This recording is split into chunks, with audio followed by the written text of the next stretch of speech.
क्या आप जानते हैं कि हर बार जब पृथ्वी पर कोई बड़ा संकट आता है तो उससे पहले कुछ अजीब संकेत दिखाई देते हैं? संकेत जो हमें पहले ही चेतावनी देते हैं, लेकिन हम उन्हें नजरअंदाज कर देते हैं। इस कहानी में हम जानेंगे वो 7 संकेत जो इतिहास में हर बार तब प्रकट हुए जब कुछ विनाशकारी घटा। और हैरानी की बात यह है, 6 संकेत फिर से सामने आ चुके हैं। तो क्या 7वां संकेत भी आ चुका है? इस रहस्य को जानने के लिए वीडियो को अंत तक जरूर देखें।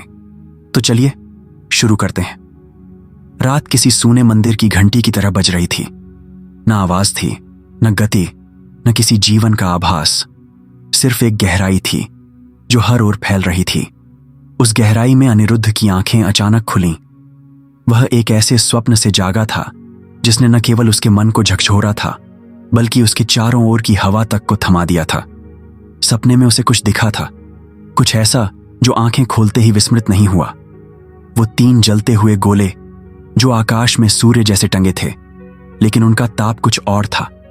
उनका रंग लाल नहीं, काला था।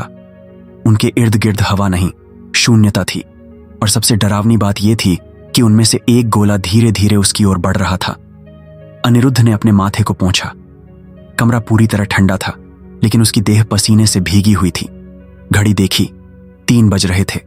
वही समय, वही स्वप्न, लगातार 7वीं रात। उसने जैसे ही मोबाइल उठाया, स्क्रीन अपने आप जगमगा उठी।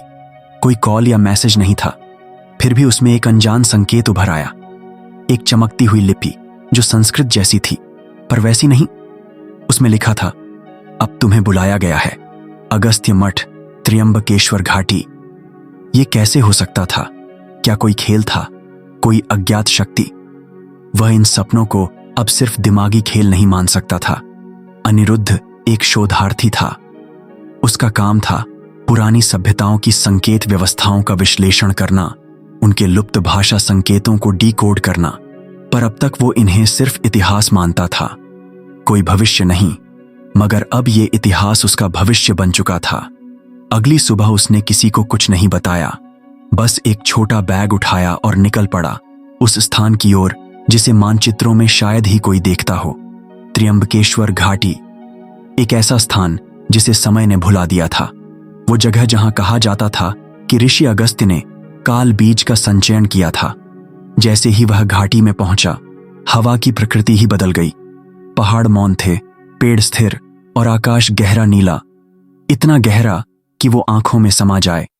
वहां कोई भी इंसानी चहल पहल नहीं थी, लेकिन जैसे ही उसने अंतिम मोड़ पार किया, एक आकृति उसकी ओर बढ़ती हुई दिखाई दी। एक वृद्ध सन्यासी जिनकी आंखें धुंध जैसी थीं और चेहरा किसी पर्वत सा अचल। तुम्हें ही बुलाया गया था, सन्यासी ने कहा, मानो उसे पहले से पता हो। अनिरुद्ध कुछ बोल पाता उससे पहले वो मुड़े और इशारे से उसे एक गुफा की ओर ले गए। गुफा के भीतर प्रवेश करते ही हवा का दबाव बदल गया। वहां कोई रोशनी नहीं थी, फिर भी हर चीज साफ दिख रही थी। वो जगह अजीब थी, जैसे समय वहां नहीं चलता। सन्यासी ने एक छोटा लकड़ी का संदूक खोला और उसमें से एक पुरानी पांडुलिपि निकाली। उसकी जिल्द चमड़े की थी, मगर ऐसा चमड़ा जो अनिरुद्ध ने पहले कभी नहीं देखा था। वह चमकता नहीं था, लेकिन उसमें एक गहराई थी। यह है सप्तचिन्ह शास्त्र, सन्यासी बोले। ये ग्रंथ किसी भाषा में नहीं लिखा गया, ये चेतना में लिखा गया है। जो तैयार होता है वही इसे पढ़ सकता है।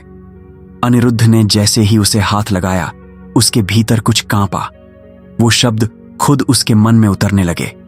एक पंक्ति सबसे पहले उभरी, जब पृथ्वी की धड़कन बदलने लगे और आकाश में 3 सूर्य दिखें, तब प्रथम चेतावनी जागेगी। उसका दिल थम सा गया। यही तो उसने अपने सपनों में देखा था। उसने सन्यासी की ओर देखा जो अब मौन थे। गुफा अब और गहरी लगने लगी थी। जैसे ही वह बाहर निकला, सूरज निकल आया था, लेकिन उसमें कोई गर्मी नहीं थी। वह यात्रा के लिए तैयार था, लेकिन उसे नहीं पता था कि यह यात्रा कहां तक जाएगी। शहर लौटते ही उसने खुद को अपने अध्ययन में झोंक दिया। वह ग्रंथ अब उसके सपनों में उतर चुका था। उसने नासा की साइट पर एक रिपोर्ट देखी। एंटार्क्टिका में एक दुर्लभ प्रकाश घटना, ट्रिपल सन इफेक्ट रिकॉर्ड की गई। वैज्ञानिकों का मानना है कि ये एक ऑप्टिकल इल्यूजन है जिसे सन डॉग्स कहते हैं, लेकिन इसकी ड्यूरेशन सामान्य से 5 गुना अधिक थी। उसने अपनी आंखों से ग्रंथ की अगली पंक्ति पढ़ी। 3 सूर्य प्रकट होते हैं जब चेतना पुकारती है और समय जवाब देता है। जो इसे देखे और न समझे वो इतिहास दोहराएगा। उसने सोचना शुरू किया, क्या इतिहास सच में चेतावनी देता है? क्या हर महाप्रलय से पहले कुछ संकेत आते हैं जिन्हें हमने कभी गंभीरता से नहीं लिया? वो अब तक जो पढ़ता आया था, अब वो जीने लगा था। हर दिशा में उसे कुछ नया दिखाई देता था।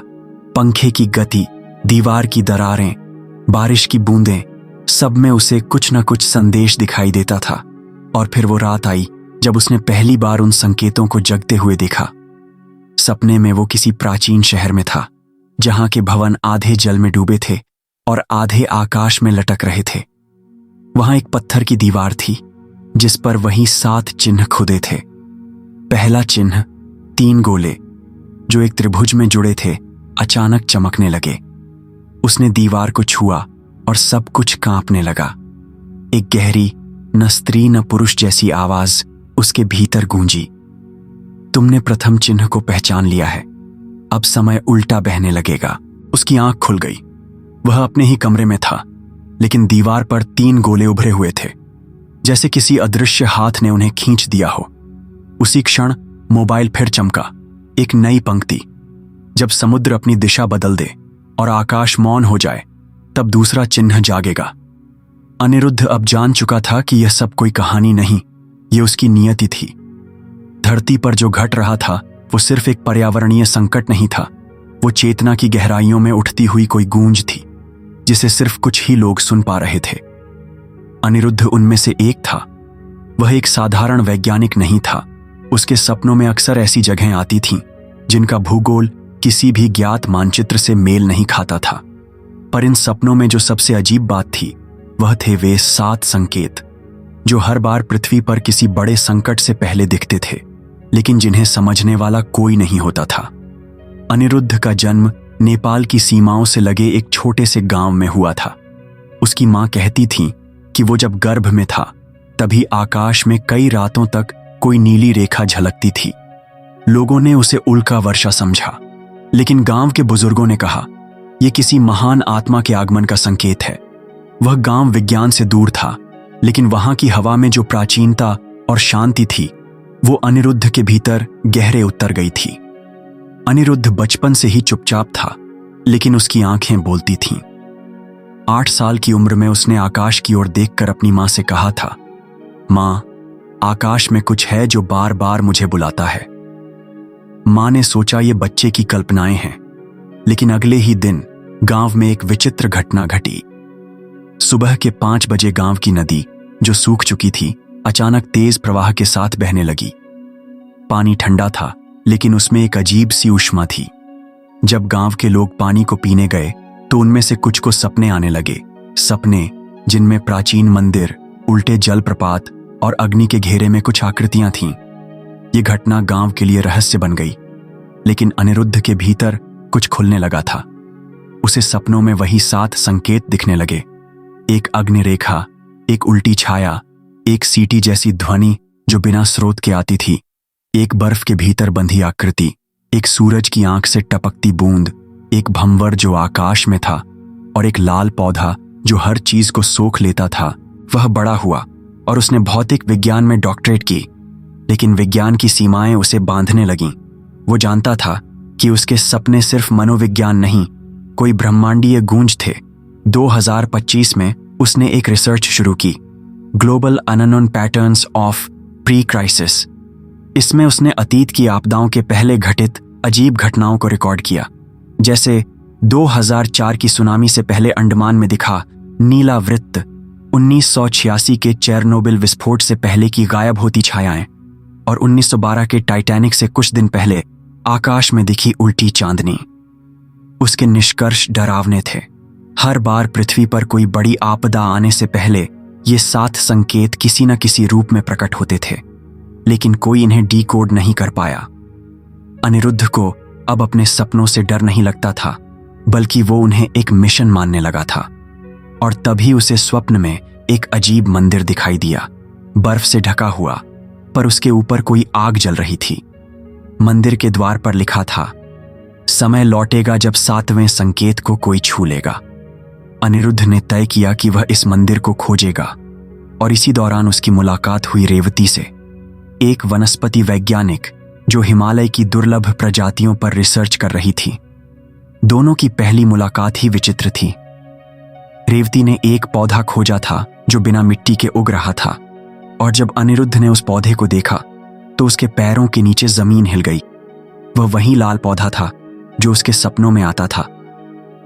अनिरुद्ध ने रेवती को अपनी थ्योरी बताई और आश्चर्यजनक रूप से रेवती ने भी ऐसे ही संकेत महसूस किए थे। वह कहने लगी, मैं कभी कभी अपने कमरे में बैठी होती हूं और एक अजीब सी सीटी सुनाई देती है, जैसे हवा के भीतर कोई बोल रहा हो। दोनों ने मिलकर एक मिशन शुरू किया, द सिग्नल सीकर्स। उन्होंने एक नक्शा तैयार किया जिसमें वे स्थान चिन्हित किए जो इन 7 संकेतों के केंद्र बनते जा रहे थे। सबसे अजीब था साइबेरिया का एक हिस्सा जहां पर हर सदी में एक विशेष रेखा आकाश में बनती थी। वह रेखा अग्नि जैसी थी, लेकिन कोई ताप नहीं देती थी। उन्होंने तय किया कि वे वहां जाएंगे। साइबेरिया की यात्रा भयानक थी। वहां पहुंचते ही दोनों को लगा जैसे किसी अदृश्य शक्ति ने उन्हें देख लिया हो। मौसम की चेतावनी को अनदेखा कर वे उस स्थान पर पहुंचे जहां वह अग्नि रेखा बनती थी। जैसे ही अनिरुद्ध ने वहां अपना उपकरण रखा, पूरा क्षेत्र थर्रा उठा और आकाश में एक बार फिर वही 7 संकेत बनने लगे। आकाश में भंवर, जमीन पर अग्नि रेखा, हवा में सीटी जैसी ध्वनि, और तभी बर्फ के नीचे कुछ चमका। वह मंदिर, वही मंदिर जो अनिरुद्ध के स्वप्न में आता था। लेकिन वहां पहुंचने से पहले जमीन दरकने लगी और रेवती उस दरार में गिरने ही वाली थी कि अनिरुद्ध ने उसका हाथ पकड़ लिया। उस क्षण उनके बीच कोई शब्द नहीं था, बस एक अनुभूति थी कि वे किसी महान उद्देश्य का हिस्सा हैं। मंदिर का द्वार खुल चुका था। दोनों ने एक साथ प्रवेश किया। अंदर दीवारों पर वही 7 संकेत खुदे थे और वहां बीच में एक दर्पण था, कांच नहीं, जल जैसा। लेकिन उसमें जो दिखा वो दोनों के होश उड़ा देने वाला था। उसमें दिखा पृथ्वी, लेकिन वो वैसी नहीं थी जैसी अभी है। उसमें हर चीज बदल चुकी थी। समंदर सूख चुके थे और एक विशाल वृक्ष पूरी पृथ्वी को अपने जड़ों से ढक चुका था। अनिरुद्ध ने पूछा, क्या यह भविष्य है? और तभी मंदिर की दीवारों से एक आवाज आई, नहीं, यह उस समय की छाया है जो अभी आने वाला है। 7वां संकेत सक्रिय हो चुका है। जो समझ गया वही बचा, जो टाल गया वह मिट गया। दुनिया इस समय अपनी नींद में थी, लेकिन अनिरुद्ध और रेवती अब जानते थे कि उनके पास समय बहुत कम है। संकट आ चुका है और संकेत अब गूंगे नहीं रहेंगे। वे बोलेंगे। प्रश्न यह है, क्या कोई सुनेगा? अनिरुद्ध के सामने वो दरवाजा था जो किसी भी ज्ञात भौतिक नियम से नहीं खुल सकता था, पर वो खुल चुका था। जैसे ही वो उसके पार गया, एक ध्वनि उसके मस्तिष्क में प्रतिध्वनित होने लगी। ना वो ध्वनि कानों से सुनाई दे रही थी, ना किसी यंत्र से मापी जा सकती थी, लेकिन उसका प्रभाव ऐसा था जैसे उसके भीतर का पूरा ब्रह्मांड झंझना उठा हो। सामने फैला हुआ दृश्य किसी चित्र या कल्पना से परे था। एक अंतहीन सभ्यता जहां सूर्य की तरह चमकते स्तंभ हवा में तैर रहे थे और जिनकी ऊर्जा से चारों दिशाएं कंपन कर रही थीं। अनिरुद्ध को आभास हुआ कि वह किसी प्राचीन ज्ञान के गर्भ में प्रवेश कर चुका है। वहां समय ठहरा हुआ था, या शायद वहां समय जैसी कोई अवधारणा थी ही नहीं। हर वस्तु, हर ऊर्जा जैसे किसी उच्च चेतना की व्यवस्था से नियंत्रित हो रही थी। एक आकृति उसके सामने प्रकट हुई। वह न तो देवता जैसा दिख रहा था, न ही राक्षस जैसा। उसका चेहरा धुंध से बना था, लेकिन आंखें असंख्य तारों से ज्यादा चमकदार थीं। उसने अनिरुद्ध से कोई शब्द नहीं कहा, लेकिन उसकी चेतना में विचारों की एक नदी बह निकली। तुमने द्वार पार कर लिया है, अब तुम स्वयं द्वार बनोगे। अनिरुद्ध घबरा गया। उसका हृदय तेजी से धड़कने लगा, लेकिन डर से नहीं, बल्कि उस सच को समझने की बेचैनी से जो सामने खुल रहा था। उसे बताया गया कि पृथ्वी पर आने वाले हर बड़े संकट से पहले 7 संकेत प्रकट होते हैं, लेकिन वो संकेत किसी एक भौगोलिक क्षेत्र, किसी धर्म या संस्कृति तक सीमित नहीं होते।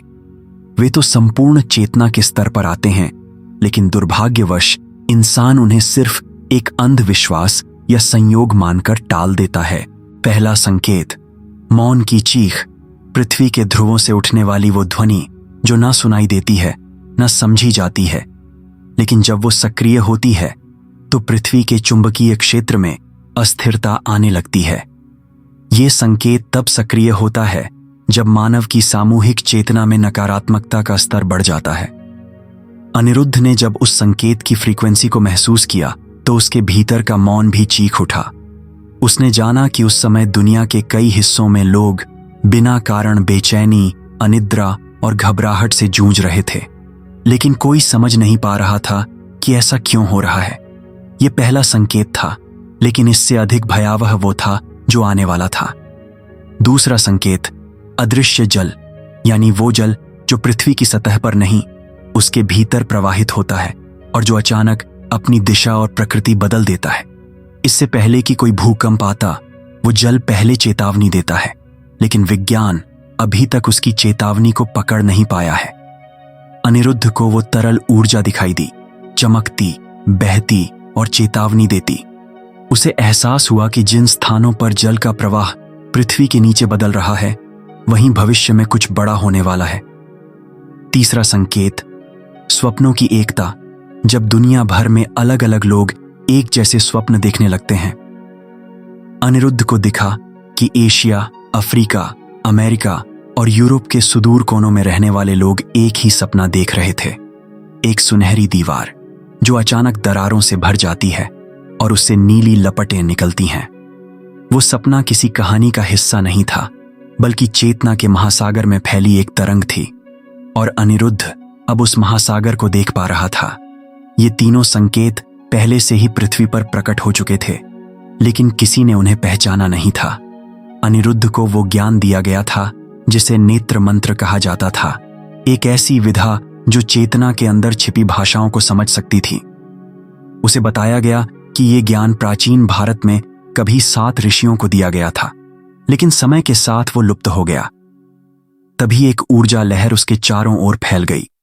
वो आकृति जिसने उससे संवाद किया था अब विलीन हो रही थी, लेकिन उसकी चेतावनियां अनिरुद्ध की चेतना में जलती हुई अक्षरों की तरह छप गई थीं।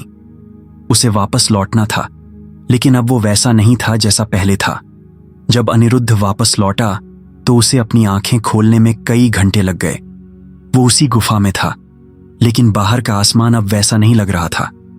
रात थी, लेकिन सितारे बेहद करीब महसूस हो रहे थे, जैसे वो कुछ कह रहे हों।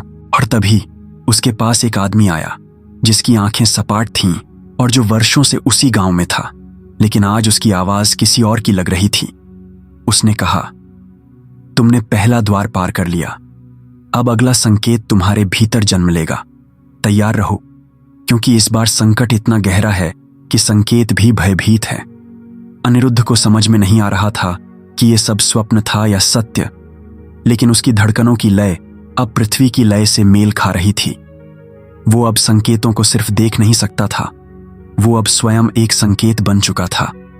और इस रूपांतरण की शुरुआत थी चौथे संकेत की दस्तक, जिसे प्रतिबिंब की चीख कहा जाता है। लेकिन वो क्या है, इसका रहस्य उस गांव की एक महिला के सपने में छुपा था, जो अनिरुद्ध से अगले दिन मिलने वाली थी। चारों दिशाओं में सूखा और सन्नाटा था। ऐसा लग रहा था मानो वायु भी थककर ठहर गई हो। लेकिन अनिरुद्ध के हृदय में एक तूफान चल रहा था। वो तूफान जो न केवल समय की सीमाएं लांघ रहा था, बल्कि स्वयं चेतना की गहराइयों को कुरेद रहा था। पिछली रात उसने जो देखा वो केवल स्वप्न नहीं था, बल्कि एक युगांतरकारी उद्घाटन था। 7वां संकेत प्रकट हो चुका था और अब उसका अर्थ जानना अनिवार्य हो गया था। उसने उस प्राचीन मंदिर की ओर रुख किया जहां सदियों से कोई नहीं गया था। कहते हैं वहां की एक दीवार हर 1000वें वर्ष अपने भीतर छिपे संकेत को प्रकट करती है। मंदिर की सीढ़ियां टूटी हुई थीं, लेकिन उसकी चेतना दृढ़। वह हर पत्थर से बात करता हुआ ऊपर चढ़ता गया। भीतर प्रवेश करते ही एक भयावह शांति का अनुभव हुआ, मानो सृष्टि अपने ही मूल मंत्र को दोहरा रही हो, ओम। दीवार पर वो 7वां संकेत धीरे धीरे उभर रहा था। यह एक लिपि में था जो इंसानी भाषा से परे थी, लेकिन अनिरुद्ध के मन में जैसे वो लिपि स्वयं अनुवादित हो रही थी। जब पृथ्वी पर 4 तत्व जल, अग्नि, वायु और पृथ्वी अपनी सीमा को पार करेंगे, तब 5वां तत्व आकाश चेतना को प्रकट करेगा। यही होगा पुनर्निर्माण का प्रारंभ। लेकिन इस बार एक नई बात जुड़ी थी, अनिरुद्ध के नाम का उल्लेख। अनिरुद्ध वो है जिसके स्पर्श से सप्त संकेत पूर्णता को प्राप्त करेंगे, वो जो साक्षी भी है और साधक भी। ये शब्द पढ़ते ही मंदिर का पूरा वातावरण हिल उठा।